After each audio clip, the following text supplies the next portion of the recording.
ശബരിമല ലോകത്തിലെ ഏറ്റവും വലിയ തീർത്ഥാടന കേന്ദ്രങ്ങളിൽ ഒന്നാണ്. ദശലക്ഷക്കണക്കിന് കോടിക്കണക്കിന് ഭക്തർ വന്നെത്തുന്ന സ്ഥലമാണ്. ലോകത്തിലെ തന്നെ ഏറ്റവും വലിയ 3ഓ 5ഓ തീർത്ഥാടന കേന്ദ്രങ്ങളിൽ ഒന്നാണ് ശബരിമല എന്ന് നമുക്ക് പറയാം. പരിശുദ്ധ വത്തിക്കാനെ പോലെ, വിശുദ്ധ മെക്കയെ പോലെ, പവിത്രമായ നമ്മുടെ തന്നെ തിരുപ്പതിയെ പോലെ ലോകത്തിൽ ഏറ്റവും കൂടുതൽ ആൾക്കാർ വന്നെത്തുന്നതാണ് 18-ാം പടി അടക്കം ഉൾക്കൊള്ളുന്ന പവിത്രമായ നമ്മളുടെ ശബരിമല. ആ ശബരിമലയ്ക്ക് എല്ലാ വർഷവും ഒരു പ്രത്യേക കണക്ക് അല്ലെങ്കിൽ നമുക്കൊരു എസ്റ്റിമേഷനും മറ്റുമുണ്ട്. ഇത്രയധികം ആൾക്കാർ വന്നെത്തുന്നു. കുറേ കൂടെ മുന്നൊരുക്കങ്ങൾ, തയ്യാറെടുപ്പുകൾ ഉണ്ടായിരുന്നെങ്കിൽ നന്നായി. എനിക്ക് തോന്നുന്നു കക്ഷി രാഷ്ട്രീയ ഭേദമന്യേ BJP, കോൺഗ്രസ്, CPM ഭേദമന്യേ ശബരിമലയിൽ ചില പിഴവുകളുണ്ടായി, മുന്നൊരുക്കങ്ങളുടെ അഭാവമുണ്ടായി എന്ന് സമ്മതിക്കുമെന്ന് തോന്നുന്നു. അതുകൊണ്ടാണ് 2 പേര് മരിച്ചത്. ഒരു പെൺകുട്ടി അടക്കം 2 പേര് മരിക്കുകയുണ്ടായി. അതോടൊപ്പം 14, 12, 14, 16 മണിക്കൂറൊക്കെ ക്യൂ നിൽക്കേണ്ട അവസ്ഥയുണ്ടായി. അപ്പോൾ ഭക്തരെ അയ്യപ്പന് പരീക്ഷിക്കാം, നമ്മളായിട്ട് ഭക്തരെ പരീക്ഷിക്കരുത്. അതുകൊണ്ട് ഭക്തർക്ക് കൂടുതൽ സൗകര്യങ്ങൾ ഒരുക്കാനുള്ള, ഭക്തരുടെ തീർത്ഥയാത്ര പരമാവധി സുഗമമാക്കാനുള്ള ഉത്തരവാദിത്തം ദേവസ്വം ബോർഡിനും പോലീസ് അയ്യപ്പന്മാർക്കും വനം വകുപ്പിനും കേരള സർക്കാരിനുമൊക്കെയാണ്. ശബരിമലയെക്കുറിച്ച് G. സുധാകരൻ സാർ ദേവസ്വം മന്ത്രിയായിരുന്നപ്പോൾ നടത്തിയൊരു കണക്കെടുപ്പിൽ ദി ഹിന്ദു എന്ന പത്രമടക്കം കൊടുക്കുന്നത് ഏകദേശം 10,000 കോടിയോളം രൂപ കേരളത്തിൻ്റെ സമ്പദ്ഘടനയിലേക്ക് ശബരിമല കൊണ്ടുവരുന്നു എന്നുള്ളതാണ്. കാര്യം ഈ കോടിക്കണക്കിന് അയ്യപ്പന്മാർ പെട്രോൾ അടിക്കുന്നു, ഡീസൽ അടിക്കുന്നു, അവർ ആഹാരം മേടിക്കുന്നു, അങ്ങനെ പല കാര്യങ്ങളും അവർ ശബരിമലയ്ക്ക് വേണ്ടി ചെയ്യുന്നു. അങ്ങനെ കോടിക്കണക്കിന് ഭക്തന്മാർ ശബരിമലയുടെ ഭാഗമായി വരുന്നു. 10,000 കോടിയോളമാണ് ശബരിമല കേരളത്തിന് നൽകുന്ന വരുമാനം. ദേവസ്വം ബോർഡിൻ്റെ വരുമാനം ഏകദേശം 350 കോടിയോളം രൂപയാണ്. തിരുവിതാംകൂർ ദേവസ്വം ബോർഡിൻ്റെ 1250 ക്ഷേത്രങ്ങളിൽ ഏകദേശം 100 ക്ഷേത്രങ്ങൾ മാത്രമേ സ്വയം പര്യാപ്തമായിട്ടുള്ളൂ. ബാക്കിയുള്ള 1100ഓളം ക്ഷേത്രങ്ങളെ നിലനിർത്തുന്നത് ശബരിമലയാണ്. മണ്ഡല മകരവിളക്ക് കാലമാണ് കേരളത്തിൽ അങ്ങോളം ഇങ്ങോളമുള്ള 3000 മുതൽ 4000 അമ്പലങ്ങൾ ഒരു ജീവസുറ്റതാകുന്നത്, അല്ലെങ്കിൽ ഒരു പുനർജീവനം ലഭിച്ചതുപോലെ ഓജസുറ്റതായി മാറുന്നത്. KSRTCയുടെ വലിയൊരു ശതമാനം കടവും ബാധ്യതയും എല്ലാം ശബരിമല മണ്ഡല മകരവിളക്ക് കാലത്താണ് മാറുന്നത്. ലക്ഷക്കണക്കിന് ആൾക്കാരുടെ ഉപജീവനവും ഇതുമായി ബന്ധപ്പെട്ടുള്ളതാണ്. വഴി കച്ചവടക്കാരുടെ, അല്ലെങ്കിൽ ഭക്തിയുടെ സാധനങ്ങൾ, സാമഗ്രികൾ നൽകുന്നവരുടെ, ഒരുപാട് പേരുടെ ജീവിതവും ഇതുമായി ബന്ധപ്പെട്ടതാണ്. അപ്പോൾ ആ ജീവിതവും ഉപജീവനവും എല്ലാം കണക്കാക്കി കേരള ഗവൺമെൻറ് കുറേ കൂടെ ഊർജ്ജത്തോടെ, ആർജവത്തോടെ വിഷയങ്ങൾ പരിഹരിച്ച് മുമ്പോട്ട് പോകും എന്നാണ് പ്രതീക്ഷ. കൃത്രിമമായി ആരും അങ്ങനെ തിരക്കുണ്ടാക്കുന്നതാണെന്നും തോന്നുന്നില്ല. ശബരിമലയിൽ പൊതുവേ നമ്മൾ രാഷ്ട്രീയം കലർത്തരുത്. രാഷ്ട്രീയത്തിന് അതിൻ്റേതായ സ്ഥാനമുണ്ട്. അത് ദൈവത്തിന് അനുബന്ധിച്ചുള്ള സ്ഥാനമല്ല. ദൈവീകത രാഷ്ട്രീയത്തിനും വളരെ മേളിലാണ്. രാഷ്ട്രീയം ഇതിൽ കലർത്തരുത്. അതുകൊണ്ട് കൃത്രിമമായ തിരക്കൊന്നും ആരും ഉണ്ടാക്കുന്നതല്ല. 10-12 മണിക്കൂറൊക്കെ ക്യൂ നിൽക്കേണ്ടി വരുന്നതും വണ്ടിയിൽ പെട്ടുപോകുന്നതും ഒക്കെ ദൗർഭാഗ്യകരമാണ്. ഈ വിഷയത്തിൽ കക്ഷി രാഷ്ട്രീയ ഭേദമന്യേ ചില സമവായങ്ങളുണ്ടാകും.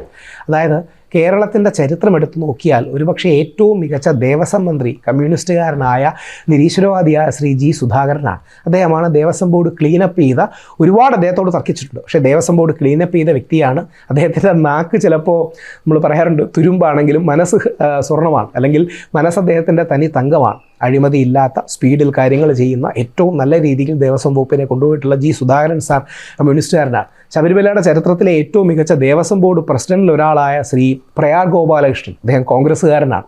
അദ്ദേഹം ഒരുപാട് ശബരിമലയ്ക്ക് വേണ്ടി, അയ്യപ്പന്മാർക്ക് വേണ്ടി, മലയരയന്മാർക്ക് വേണ്ടി അടക്കം അദ്ദേഹം സേവനം നടത്തിയിട്ടുണ്ട്. ശബരിമലയുടെ ഏറ്റവും വലിയ പോരാളികളിലൊന്ന് ശ്രീ കുമ്മനം രാജശേഖരനാണ്. അദ്ദേഹം BJPയുടെ മുൻ സംസ്ഥാന പ്രസിഡന്റായിരുന്നു. ചെറിയ പ്രായം മുതൽ കക്ഷി രാഷ്ട്രീയ ഭേദമന്യേ ശബരിമലയ്ക്ക് വേണ്ടി പോരാട്ടം നയിച്ച ആളാണ് ശ്രീ കുമ്മനം രാജശേഖരൻ. അവർക്കെല്ലാം രാഷ്ട്രീയത്തിനു മേളിലായിരുന്നു ശബരിമല. അല്ലെങ്കിൽ മുമ്പത്തെ ദേവസ്വം പ്രസിഡന്റ് ശ്രീ പത്മകുമാർ, ശബരിമല പ്രക്ഷോഭമൊക്കെ ഉണ്ടായപ്പോൾ പോലും വളരെ ബാലൻസ്ഡ് ആയിട്ടുള്ള, വിശ്വാസികളെയും മുഖ്യമന്ത്രിക്കെതിരുണ്ടെങ്കിൽ പോലും വിശ്വാസികളെയും കഴിയുന്നത്ര കൂടെ നിർത്തുന്ന, വിശ്വാസികളെ സപ്പോർട്ട് ചെയ്യുന്നൊരു സമീപനമാണ് പത്മകുമാർ സാർ എടുത്തത്. അപ്പോൾ അങ്ങനെ ഒരുപാട് പേർ കക്ഷി രാഷ്ട്രീയത്തിന് അതീതമായി ശബരിമലയ്ക്ക് വേണ്ടി നിന്നിട്ടുള്ളവർ. അതുകൊണ്ട് ഇതിൽ രാഷ്ട്രീയം കലർത്തേണ്ട, രാഷ്ട്രീയ പ്രേരിതമൊന്നുമല്ല. പക്ഷേ സർക്കാരിൻ്റെ ഭാഗത്തു നിന്ന് വീഴ്ചയുണ്ടെങ്കിൽ ആ വീഴ്ച ഉണ്ടായി എന്ന് തുറന്നു പറയുകയും നേതൃത്വം എടുക്കുകയും ചെയ്യണം. നമ്മൾ ഇംഗ്ലീഷിൽ പലപ്പോഴും പറയാറുണ്ട്, leadership is about taking responsibility. ഉത്തരവാദിത്വം ഏറ്റെടുക്കുന്നതാണ് നേതൃത്വം എന്നുള്ളത്. അതുകൊണ്ട് ചില അനിഷ്ട സംഭവങ്ങളുണ്ടായി, ദൗർഭാഗ്യകരമായ സംഭവങ്ങളുണ്ടായി. ഞാൻ ഉത്തരവാദിത്വം ഏറ്റെടുക്കുന്നു, അല്ലെങ്കിൽ ഞങ്ങൾ ഉത്തരവാദിത്വം ഏറ്റെടുക്കുന്നു എന്ന് ദേവസ്വം ബോർഡ് പ്രസിഡന്റോ മന്ത്രിയോ പറയുകയും അടുത്ത മകരവിളക്ക് കാലം വരികയാണ്, ഇതിനേക്കാൾ കൂടുതൽ തിരക്ക് വരും. അപ്പോൾ ഏറ്റവും നല്ല രീതിയിൽ നടത്തിക്കൊണ്ടു പോവുകയും ചെയ്യുന്ന ഒരു ദേവസ്വം ബോർഡ് പ്രസിഡന്റിനെയും ദേവസ്വം ബോർഡ് മന്ത്രിയാണ് നമ്മളെല്ലാം ആഗ്രഹിക്കുന്നത്. അപ്പോൾ അവിടെ കക്ഷി രാഷ്ട്രീയത്തിൻ്റെ വിഷയമൊന്നുമില്ല. അത് ഒരു കാര്യക്ഷമതയുടെ വിഷയമാണ്. ഭക്തി കൂടി ഉണ്ടെങ്കിൽ നല്ലതാണെന്നാണ് ഒരു വിശ്വാസിയായ ഞാൻ പ്രാർത്ഥിക്കുന്നത്. ഇനിയും ഭക്തി ഇല്ലെങ്കിൽ പോലും സെക്കുലർ അഡ്മിനിസ്ട്രേഷൻ കാര്യങ്ങൾ ദേവസ്വം ബോർഡ് നടത്തിയെടുക്കണം. സ്പിരിച്വൽ അഫയേഴ്സിൽ തന്ത്രിയാണ് അവസാന വാചകം. എന്നാൽ സെക്കുലർ അഡ്മിനിസ്ട്രേഷൻ ദേവസ്വം ബോർഡിൻ്റെയാണ്. അവരത് നല്ല രീതിയിൽ നടത്തിയെടുക്കാൻ അവർക്ക് കഴിയണം. ദേവസ്വം ബോർഡ് പ്രസിഡന്റ് എന്ന് പറഞ്ഞാൽ സാക്ഷാൽ ശ്രീ മന്നത്ത് പത്മനാഭൻ, യുഗപ്രഭാവനായ ഭാരതകേസരി മന്നത്ത് പത്മനാഭനായിരുന്നു ദേവസ്വം ബോർഡിൻ്റെ പ്രസിഡന്റ്. പിന്നീട് കേരള മുഖ്യമന്ത്രിയായ ആർ ശങ്കർ ആയിരുന്നു മെമ്പർ. ദേവസ്വം ബോർഡിൻ്റെ പ്രൊഫൈൽ എത്രമാത്രമാണ് എന്ന് ആലോചിച്ച് നോക്കണം. അപ്പോൾ അത്രയും യുഗപ്രഭാവന്മാരായ ആൾക്കാർ ഇരുന്ന കസേരയാണ്. അപ്പോൾ എല്ലാ ദേവസ്വം ബോർഡുകൾക്കും ആ ലെവലിലേക്ക് ഉയരാൻ കഴിയണം. അതാണ് നമ്മുടെ നാടിന് ആവശ്യം. ഇപ്പോഴത്തെ ദേവസ്വം ബോർഡിന് വന്നിട്ട് പറ്റും. വളരെ പ്രാഗൽഭ്യമുള്ളവരാണ്. യുവജന സമൂഹത്തിൽ നിന്ന് ഉയർന്നു വന്ന ദേവസ്വം ബോർഡിൻ്റെ ഇപ്പോഴത്തെ പ്രസിഡന്റ്, നേതാവ് തിരുവനന്തപുരം ഭാഗത്തുള്ള വ്യക്തി കൂടിയാണ്. വളരെ കാര്യക്ഷമമായി പ്രവർത്തിക്കുന്ന ഒരു വ്യക്തിയാണ് അദ്ദേഹവും.